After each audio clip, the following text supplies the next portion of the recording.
जी तो बेटा बात करते हैं आपसे टेस्ट योर सेल्फ 3.3 की। Welcome to GS academy YouTube channel. पहला सवाल ये किया जा रहा है कि डिफाइन एटॉमिक रेडियस। इस वीडियो में मैं आपको सारे सवालों के जवाब दिखा भी दूंगा और इसके जवाब प्रॉपर्ली समझा भी दूंगा। देखिए बच्चों, पहला सवाल है डिफाइन एटॉमिक रेडियस। इसमें ये आप कह सकते हैं कि जो एटम का रेडियस होता है ना, उसको हम एटॉमिक रेडियस कहते हैं। चले मैं आपको समझाता हूँ पहले। जैसे फॉर एग्जांपल ये हमारे पास किसी भी एटम का न्यूक्लियस है, तो ये जो मैं लाइन ड्रॉ कर रहा हूँ that makes an idea of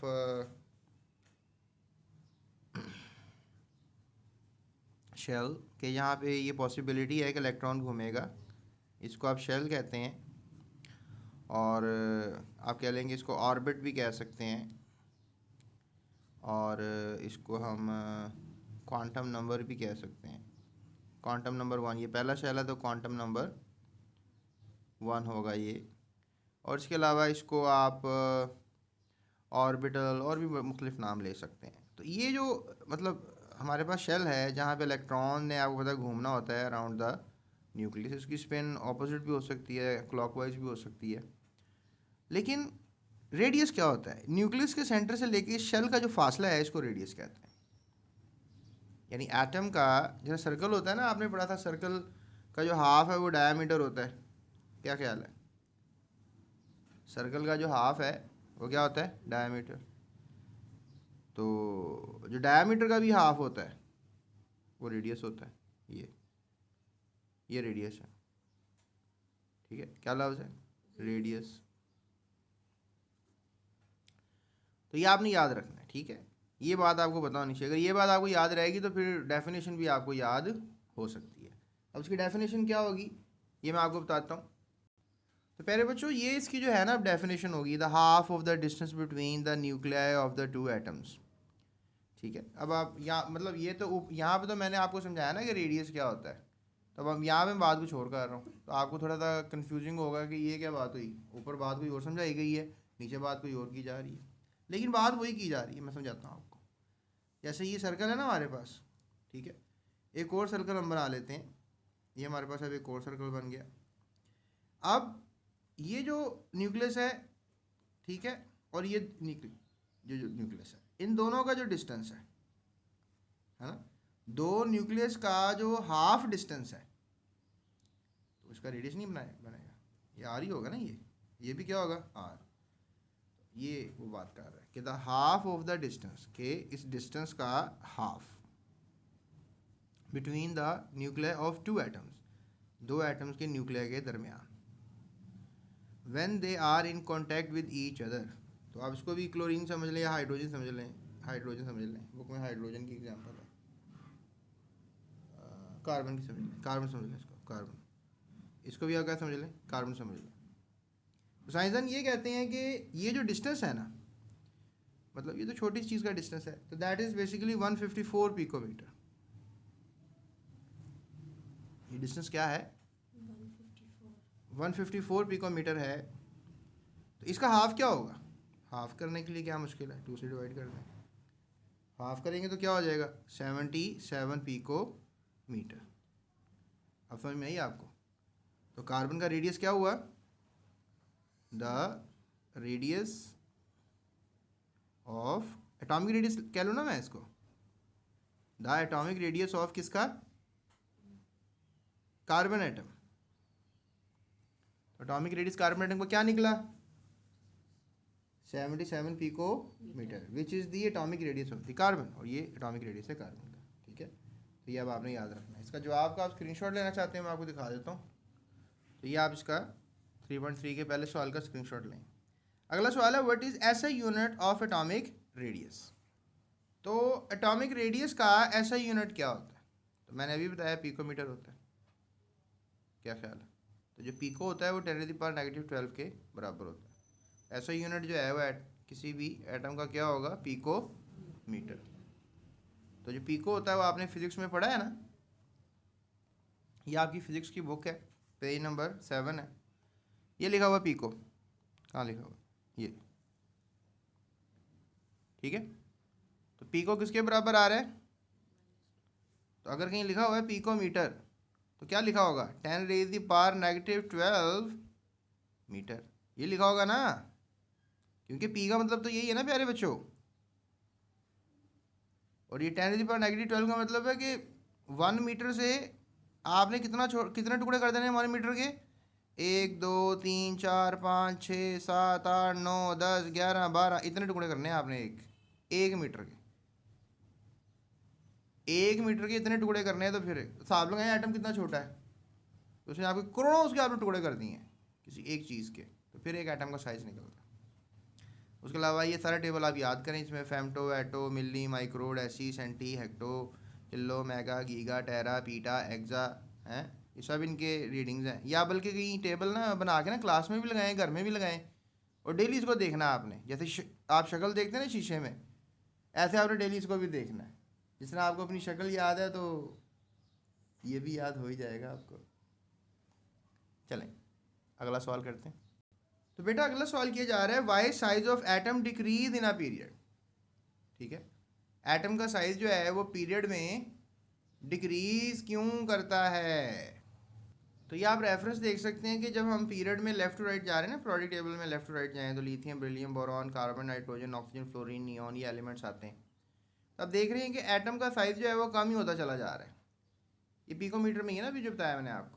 तो लिथियम का साइज सबसे बड़ा है और नियॉन का साइज सबसे छोटा है और फ्लोरीन का भी छोटा ही है। तो सबसे यानी कि you are moving from left to right, that is called the left side and that is called the right side. तो लेफ्ट टू राइट हमेशा क्या होता है? पीरियड ही होता है ना पीरियोडिक टेबल में। साइज कम हो रहा है, एटम का साइज क्या हो रहा है? कम हो रहा है। अब क्यों कम हो रहा है इसका मैं रीज़न देता हूँ आपको। देखें, as you move from left to right across a period, अभी दिखाया मैंने आपको तस्वीर में, electrons are added in the same energy level. ये भी बात याद रखिएगा कि अगर आप मुझसे बात करें ना कि लिथियम के कितने शेल हैं, तो 2 हैं। बेरिलियम के कितने शेल हैं? 2 हैं। तो लिहाजा जब शेल ही बढ़ नहीं रहे, तो आप इलेक्ट्रॉन हमेशा उसी शेल में एंटर करेंगे ना। At the same time protons are being added, लेकिन प्रोटॉन्स बढ़ रहे होते हैं। In the nucleus increasing the positive charge in the nucleus, जिस वजह से पॉजिटिव चार्ज न्यूक्लियस में बढ़ रहा होता है। Increase positive charge in the nucleus pulls the electron closer to the nucleus, resulting in a small atomic size या small atomic radius. तो बस ये आपने स्टेटमेंट को मेमोराइज कर लेना है, ताकि आपको पता लगे कि आखिर लेफ्ट टू राइट पीरियड में अगर एटॉमिक साइज डिक्रीज कर रहा है, उसकी पीछे वजह क्या है? तो वजह है इंक्रीज न्यूक्लियर चार्ज। क्या वजह है? न्यूक्लियर चार्ज का बढ़ जाना। ठीक है, अगला सवाल किया जा रहा है, डिफाइन आयनाइजेशन एनर्जी। ठीक है, क्या अब ये आयनाइजेशन एनर्जी जो है ये क्या होती है? देखें, एक अमाउंट है एनर्जी की जो रिक्वायर्ड है to remove completely the most loosely bound electron from the valence shell, ताकि आउटर शेल से इलेक्ट्रॉन को निकाला जा सके। यानी एक ताकत जो आउटर शेल से इलेक्ट्रॉन को निकाल सकती है। ठीक है, आप देखें ना, ताकत देंगे तो आउटर शेल से इलेक्ट्रॉन चला जाता है। Of an isolated gaseous atom, और एटम भी आइसोलेटेड होना चाहिए, यानी अलग होना चाहिए, ये नहीं कि वो बॉन्डेड हो। जैसे फॉर एग्जांपल आप सोडियम की देख सकते हैं, जैसे 495.8 किलो जूल पर मोल नज़र आ रहा है आपको। सोडियम जो है इलेक्ट्रॉन छोड़ है, और ये इसका सिंबल है, इसे हम थैलेपी कहते हैं, थैलेपी ऑफ हाइड्रेशन। तो पॉजिटिव 495.8 किलो जूल पर मोल है, तो ये आपने याद रखनी है। ठीक है, तो स्टोरी यहाँ पे ख़त्म नहीं हो रही है, स्टोरी तो यहाँ से भी शुरू हो रही है भाई। 5वां सवाल है, why second ionisation energy of the element is higher than that of first one. जब आप एक इलेक्ट्रॉन निकाल लेते हैं, तो जब दूसरा इलेक्ट्रॉन निकालते हैं, तो दूसरा इलेक्ट्रॉन निकालने को कहते हैं सेकेंड आयनाइजेशन एनर्जी। तो ये हमेशा ज़्यादा होती है पहली आयनाइजेशन एनर्जी से। यानी आप कह लें कि जो IE1 है वो हमेशा ग्रेटर होती है, सॉरी IE1 जो है हमेशा लेसर होती है IE2 से। ऐसा क्यों है? चलें, ऐसा जानने से पहले चैनल को सब्सक्राइब कर लें, फिर मैं आपको जवाब देता हूँ। चलें जवाब सुने। When first electron is removed from an atom, it gets positive charge and form a unipositive cation. जब आप एक इलेक्ट्रॉन निकाल देते हैं एटम में से, तो फिर पॉजिटिव आयन बन जाता है ना वो। सो इसे हम कैटायन कहते हैं, इसको कैटायन कह सकते हैं आप। So this nuclear electrostatic force become stronger on the remaining valence electron, और फिर बाकी जो इलेक्ट्रॉन होते हैं उनके ऊपर ताकत ज़्यादा लगती है। यानी लेट्स से दैट मैग्नीशियम है, वो 2 आयनाइजेशन एनर्जी शो करता है, तो उसके पास 12 इलेक्ट्रॉन है। तो एक इलेक्ट्रॉन जब चला जाएगा प्यारे बच्चों, तो 11 रह जाएंगे। अब 11 पे जो एक न्यूक्लियस का चार्ज है वो ज़्यादा लगेगा, तो फिर इसलिए जो 11वां इलेक्ट्रॉन है वो निकालना मुश्किल होगा। Thus the lot of energy is required to remove the second electron. So therefore the second ionization energy is higher than that of the first ionization energy. First ionisation energy is always greater than the always less than the second ionisation energy and second is less than the third ionisation energy. ठीक है, आगे सवाल है what is the trend of ionisation energy in a group. तो ये मैं आपको बताता हूँ। प्यारे बच्चों, क्या ट्रेंड है आयनाइजेशन एनर्जी का ग्रुप में, उसकी बात करते हैं। Trend of ionisation energy in a group, as we move down the group ionisation energy decreases. चलें आपको टेबल दिखाते हैं, ये आप स्क्रीन पे देख सकते हैं कि फर्स्ट ग्रुप एलिमेंट्स हैं, आयनाइजेशन एनर्जी नज़र आ रही है आपको सैम हाउ, ये आपको नज़र आ रहा है मामला चलता हुआ। तो देखें क्या हो रहा है, ये एनर्जी क्या हो रही है, डिक्रीज हो रही है। ये एनर्जी क्या हो रही है, ionisation energy decreases in a group. तो रीज़न क्या है जी, as we move down the group more and more shells lie between the valence shell electron and nucleus of an atom. So these additional shells reduce electrostatic force of attraction felt by the electrons present in the outer shell of the atom. In other words, shielding effect has increased from top to bottom in the group. So therefore, valence shell electron can be removed easily as a result of ionization energy from an element decrease top to bottom. ये क्या बता रहे हैं, अब देखें जैसे for example ये lithium है, इसकी आयनाइजेशन एनर्जी जो है that is something like 520 kilo joule per mole, और इस तरह ही इसी ग्रुप का आखिरी मेंबर है सीजियम, उसकी तो है 337 किलो जूल पर मोल। अब सवाल ये पैदा होता है कि इसकी ज़्यादा क्यों, इसकी कम क्यों, यानी कि इसमें से इलेक्ट्रॉन निकालना है, जैसे ये इलेक्ट्रॉन है तो इसको निकालने के लिए एनर्जी ज़्यादा चाहिए, जबकि ये सीजियम का एटम है, इसका आउटर शेल में एक इलेक्ट्रॉन है, इसको निकालना है, इसके लिए एनर्जी जो है वो क्या चाहिए, कम चाहिए, इसके लिए एनर्जी जो है वो थोड़ी ज़्यादा चाहिए। आप देखें ना, यहाँ पर जो साइज़ है वो क्या है, स्मॉलर, और यहाँ पे साइज़ क्या है एटम का, बिगर। तो बिगर साइज एटम में से इलेक्ट्रॉन निकालना आसान होता है, कम एनर्जी लगी। छोटे एटम में से इलेक्ट्रॉन निकालना मुश्किल होता है, ज़्यादा एनर्जी लगी। और हमने यही सीखा है कि ग्रुप में अगर ऊपर से नीचे की तरफ चले जाएं तो एटम का साइज जो है वो बढ़ता ही चला जाता है। अगर ये लिथियम है, ये सोडियम है, ये पोटाशियम है, ये रुबीडियम है, तो फिर डेफिनेटली आगे जो सीजियम का साइज़ होगा वो इन सब से बड़ा ही होगा। और इसमें से इलेक्ट्रॉन निकालना जो है मुश्किल काम है, इसमें से इलेक्ट्रॉन निकालना आसान है, इसमें से भी इलेक्ट्रॉन निकालना आसान है, क्योंकि बड़े एटम बड़े हो गए ना, ये एटम का साइज़ बड़ा हो गया। तो top to bottom ionisation energy क्या हो रही है, डिक्रीज हो रही है। ठीक है, इसमें से इलेक्ट्रॉन निकालना है तो 520 किलो जूल की एनर्जी चाहिए, इसमें से इलेक्ट्रॉन निकालना है तो 496 किलो जूल एनर्जी चाहिए, इसमें से इलेक्ट्रॉन निकालना है तो 419 की एनर्जी चाहिए, इसमें से इलेक्ट्रॉन निकालना है तो 403 की एनर्जी चाहिए, इसमें से इलेक्ट्रॉन निकालना है तो 377 की एनर्जी चाहिए। तो भाई एनर्जी चाहिए और ऊपर ज़्यादा चाहिए और नीचे कम चाहिए। तो ये रीज़न दिया उन्होंने कि आखिर ऐसा क्यों होता है। ऐसा इसलिए होता है क्योंकि नंबर ऑफ़ शेल्स बढ़ते जा रही हैं। ये पहला, अगर हमारा दूसरा अगर पीरियड है तो इसमें 2 शेल्स हैं, अगर ये तीसरा पीरियड है तो इसमें 3 शेल्स हैं, और अगर ये चौथा पीरियड है तो इसमें कितने शेल्स हो जाएंगे, इसमें 4 हो जाएंगे। इसमें कितने शेल्स हो जाएंगे, अगर 5वां पीरियड है तो इसमें 5 शेल्स हो जाएंगे। प्यारे बच्चों, इस तरीके से जो है 3 4 5, तो ये 6 है। ठीक है, तो इसमें जो शेल्स हो जाएंगे वो 2 3 4 5 और ये 6, इसमें 6 हो जाएंगे। तो शेल्स बढ़ेंगे तो साइज़ भी बढ़ेगा ना, साइज़ बढ़ेगा तो आउटर शेल से इलेक्ट्रॉन निकालना आसान हो जाएगा। तो ये कहानी है सवाल की। अब देखें 7वां सवाल है, why ionisation energy of sodium is less than that of magnesium. अब वही बात आ जाती है कि सोडियम और मैग्नीशियम, ये देखिए ये सोडियम का एटम है, ये मैग्नीशियम का एटम है। अब आप जा रहे हैं लेफ़्ट टू राइट, बड़ा कौन सा है, सोडियम, छोटा कौन सा है, मैग्नीशियम। तो आप मुझे बताएं ज़्यादा एनर्जी कहाँ लगेगी इलेक्ट्रॉन को निकालने के लिए। डेफिनेटली मैग्नीशियम के इलेक्ट्रॉन को निकालने के लिए ज़्यादा एनर्जी लगेगी। क्योंकि मैग्नीशियम का साइज़ छोटा है। ये बात, इसका ये रीज़न है। Sodium magnesium belong to the same period, ये एक ही पीरियड में है। अगर लेट्स से दैट सोडियम जो है वो तीसरे पीरियड में है तो मैग्नीशियम भी तीसरे पीरियड में है। अगर इसके 3 शेल हैं तो इसके भी 3 ही शेल हैं, लेकिन चूंकि इसके अंदर जो प्रोटॉन है वो 11 है, इसमें प्रोटॉन 12 हैं, तो जिस वजह से क्या फ़र्क आ जाता है कि 11 प्रोटॉन्स ने 3 शेल्स को कंट्रोल किया हुआ है और यहाँ पे 12 प्रोटॉन्स ने 3 शेल्स को कंट्रोल किया हुआ है। तो ये ज़्यादा अच्छा कंट्रोल करेंगे क्योंकि ये 12 है और ये 11 है, तो ये इतना अच्छा कंट्रोल नहीं करेंगे, इसलिए साइज़ बड़ा हो गया शेल्स का और यहाँ पे साइज़ क्या हो गया, छोटा हो गया। तो ये बात इंपॉर्टेंट है।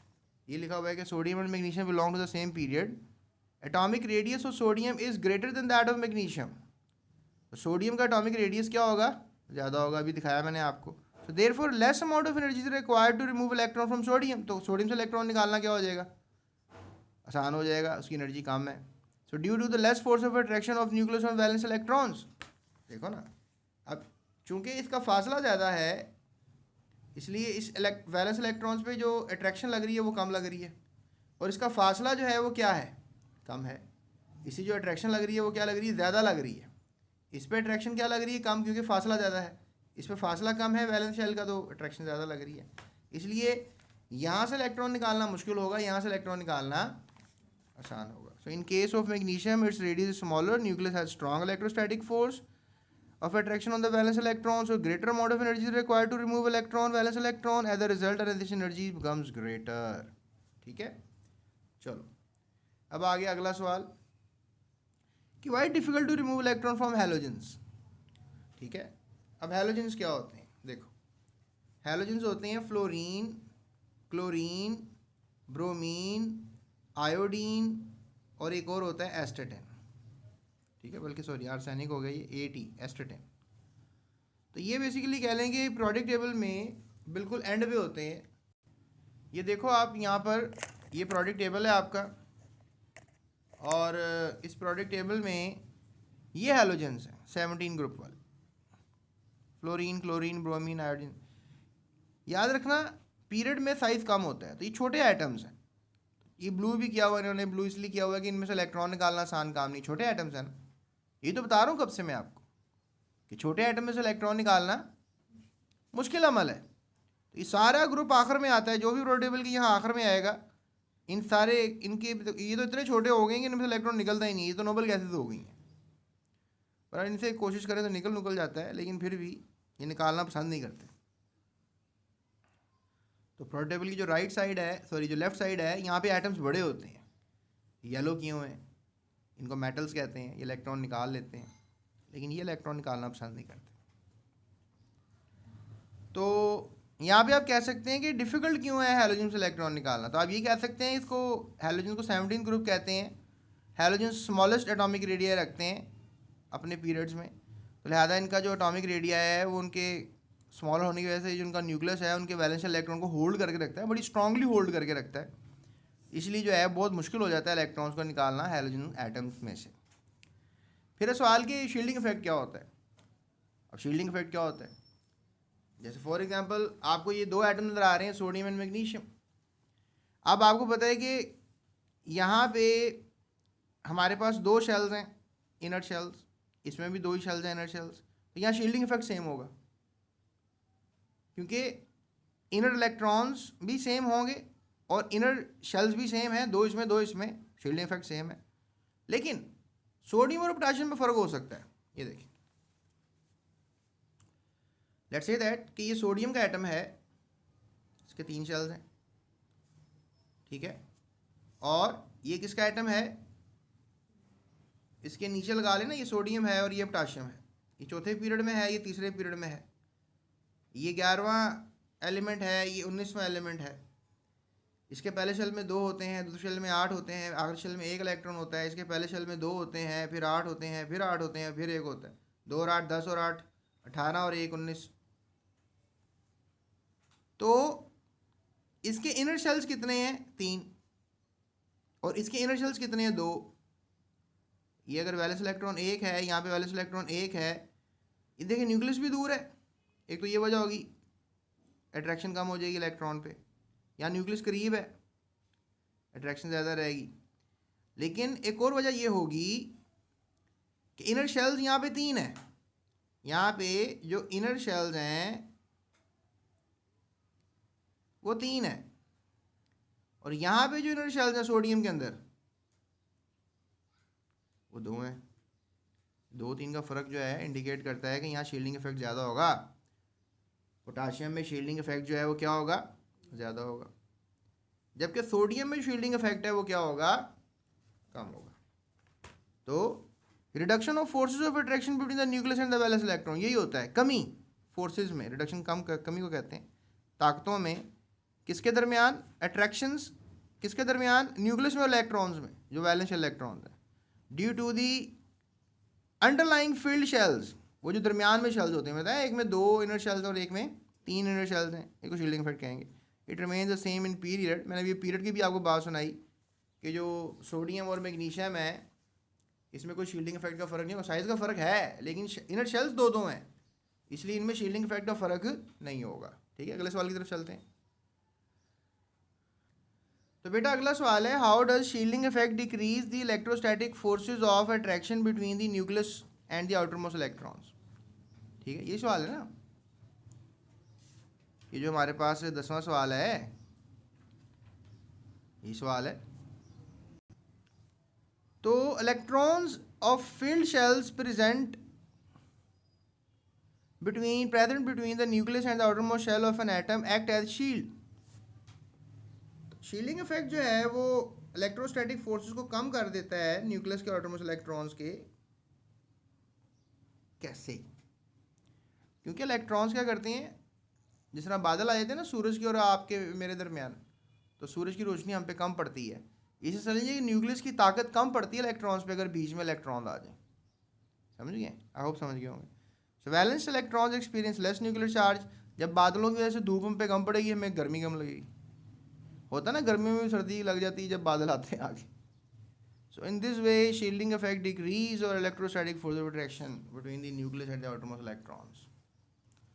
उसके बाद है जनाब 9वां सवाल, why do bigger size atoms have more shielding effect. बड़े साइज एटम्स के अंदर शील्डिंग इफेक्ट ज़्यादा क्यों होता है?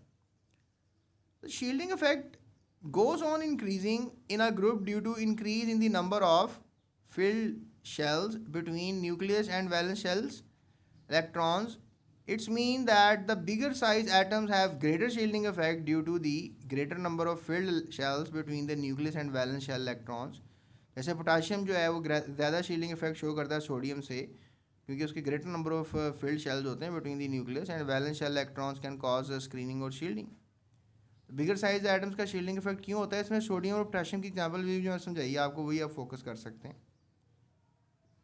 और उसके बाद हमारे पास सवाल है जी, why does the trend of electron affinity and electronegativity is same in a period. कि इलेक्ट्रॉन एफिनिटी इलेक्ट्रोनेगेटिविटी का ट्रेंड जो है वो सेम क्यों है? तो trend of electron affinity and electronegativity is same in a period because both terms depend upon atomic radii of an element. Since atomic radii decrease along the period, therefore the electron affinity electronegativity both increase from left to right in the periodic table. यानी कि जो electron affinity है electron negativity है वो same क्यों है period के अंदर? तो इलेक्ट्रॉन एफिनिटी जो है वो ट्रेंड और इलेक्ट्रॉन नेगेटिव का ट्रेंड सेम इसलिए है, उसके पीछे रीज़न ये दिया गया है कि दोनों का एटॉमिक रेडियाई जो वो कम हो रहा होता है। आपको पता ही ना कि पीरियड में हम लेफ्ट राइट मूव करें एटॉमिक रेडियाई कम होता है, तो एटॉमिक रेडियाई कम होने की वजह से क्या होता है कि इलेक्ट्रॉन एफिनिटी इलेक्ट्रोनेगेटिविटी जो है वो इंक्रीज़ कर रही होती हैं, दोनों इंक्रीज़ कर रही होती हैं, इसलिए जो है इसको कहा कि सेम है। और कौन से एलिमेंट का सबसे ज़्यादा इलेक्ट्रोनेगेटिविटी है? तो फ्लोरीन का याद रखिएगा, इलेक्ट्रोनेगेटिविटी सबसे ज़्यादा है, फ्लोरीन का सिंबल F होता है, पीरियोडिक टेबल में सबसे ज़्यादा इलेक्ट्रोनेगेटिविटी जो है वो फ्लोरीन की है, दैट इज़ 4, ये आपने याद रखनी है। ठीक है, तो डू सब्सक्राइब। ये थी टेस्ट योर सेल्फ 3.3, चलते हैं 3.4 टेस्ट योर सेल्फ की